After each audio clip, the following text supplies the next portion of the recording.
усыг гаргаж шүлтлэг усаар бидний одоо биеийг цэвэрлэж тэр өвчний мэдээдэг ардгадгаараа хамгийн гол онцлог юм аа. За энд бид нэр хүчилдэг байна уу, шүлтлэг байна уу гэдгийг ерөөсөө мэдхэд маш их амархан л да. За энэ би урд байгаа энэ уснуудаасаа та бүхэнд нэгэн туршилтыг хийж үзүүлье. За энэ бидний өдөр тутамдаа хэрэглэдэг төр бүрийн ус ундаанууд байгаа. За энэ уснууд маань шүлтлэг байна уу, хүчилдэг байна уу гэдгийг бид нэр гаднаас нь хараад ямар ч мэдэх боломж байхгүй. Энд ямар ч боломж байхгүй. Тэгвэл энийг тусгай танигч одоо эмийн сангуудаар зардаг танигч тийм цааснууд байдаг. Эсвэл танигч уусмлыг хэрэгдэж таних боломжтой. За энд карантины ус байгаа, энэ К өсөлтөө ус маань карантинаас бидний өдөр тутмын хэрэглэж байгаа. За энд J-пүр ус байна. Бидний санд болгож байгаа J-пүр ус байна. За энэ болгоныг хүчилдэг байна уу, шүлтлэг байна уу гэдгийг мэдхийн тулд би энэ танигч бодисоо хийгээд үзье. За ингээд өнгө нь гарч ирээд за энэ хүчилдэг ус уу, шүлтлэг уснууд байна уу гэдэг маань бидний нүдэнд харагдж байгаа гэсэн үг.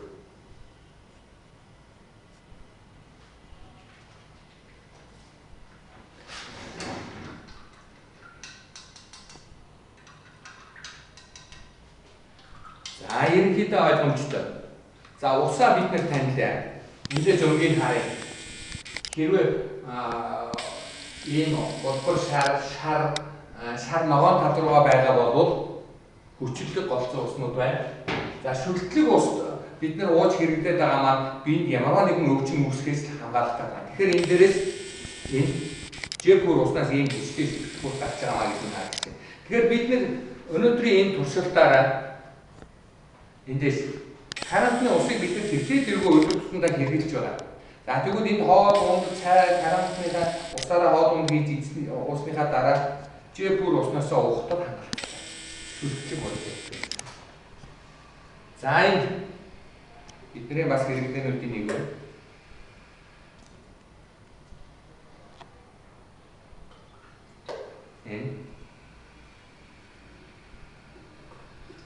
Ингээд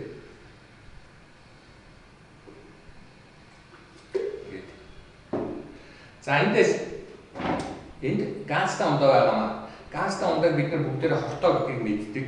Хортооч юу яг вэ? Ер нь их хүчтэй хүчилдэг гэдгийг мэддэг. Газтай ундаа ер нь биеийн төр бүрийн хүчилгээс үүсдэг тэр өвчний их усүрийг тавьж байдаг гэдгийг бид нар мэддэг. Тэгэхээр одоо энэ 9 сарын 1-ээс ахуулаад хүүхдэд газтай ундаа уулахгүй бол сургууль дээр юм уу тэр өөр орчинд найдварлах газтай ундаа зарахгүй гэдэг учир нөгөө юм бэ. Бүгдээрээ эндээс харъя.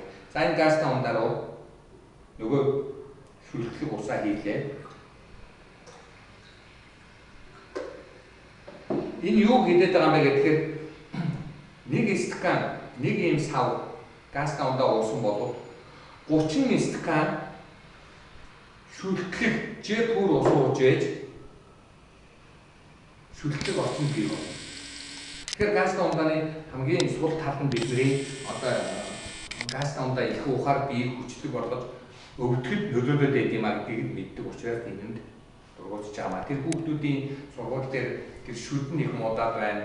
Тэр ер нь биеийн төр бүрийн одоо асуудлууд үүсэж байгаа маа бас хүүхдүүдийн амттай гэсэн утгаараа энэ газтай ундаа маш их авч хэрэглэхтэй холбоотой юм. За энэ Coca-Cola гэдэг ус байна. За энд J-пүр усыг ани хараа.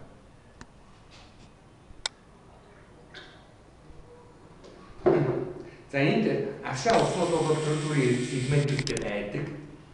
Гэхдээ эрдэс элементүүдийг химийн аргаар хэрвээ нэмж хийж өгсөн байх юм бол ус маань сайн биш байх.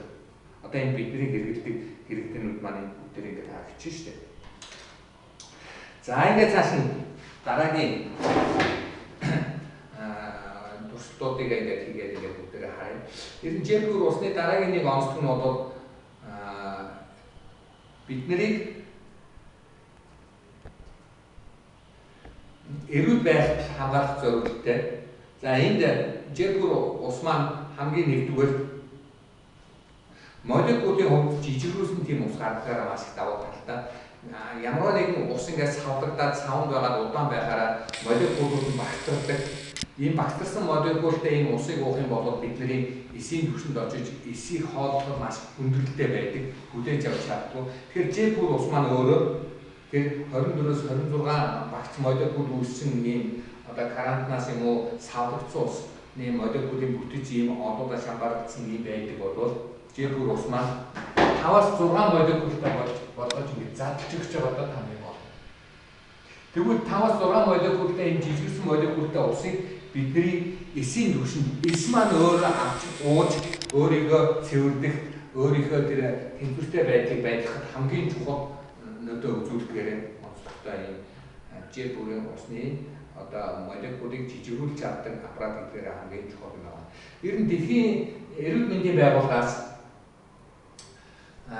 хүмүүсийг одоо физиологийн тэр хэрэгцээ шаардлагыг хангахын тулд 2-оос 2.5 литр усыг ууж явах хэрэгтэй байдаг гэж үздэг. Дэлхийн эрүүл мэндийн байгууллагаас хүнийг өдөрт тогтмол 2 литр ус угаач гэдэг.